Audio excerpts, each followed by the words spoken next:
जरी सुरवातीक सारकें क्लियर कळप जायनासलें कोणाचें कित्याक आमी प्रोटोटां सुद्दां पयलां पूण ज्या पद्दतीन जी मारहाण करप जाल्या आनी स्टेडियमार हें टोटली चुकीचें खंय तरी पावर मिसयूज केल्ल्या भशेन केला अशें आसपाक जायना.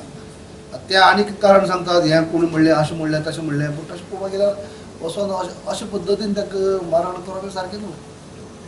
ते बी आतां जे तेजो आतां हाजेर दिसतात वॉट्सॅपाचेर आनी सोशल मिडियाचेर फोटो दिसतात जे कंडिशन कितें आहा तें पळयत जाल्यार ह्या कोतान ताका भरपूर मारप केल्लें हें रॉंग अशें. आमी ऑलरेडी म्हणलें आहा पूण असलें जर खरें जर तें म्हणजे एक फावटी वेगळ्या एक पिक्चर क्रिएट जाता की कोणी कोणाक हें म्हणलें तशें म्हणलें सारकें हें जायना. पूण जर हेका ह्या पद्दतीन मारलो आसा आनी त्या भुरग्यांचो कांय मिस्टेक ना त्या फॅमिलीची जाल्यार हेजें एक्शन जावपूच जाय. एक्शन जावपाक जाय. अशें पुलीस म्हणलें म्हणून अशें गौरवा भशेन कोणाक मारूंक शकना न्ही.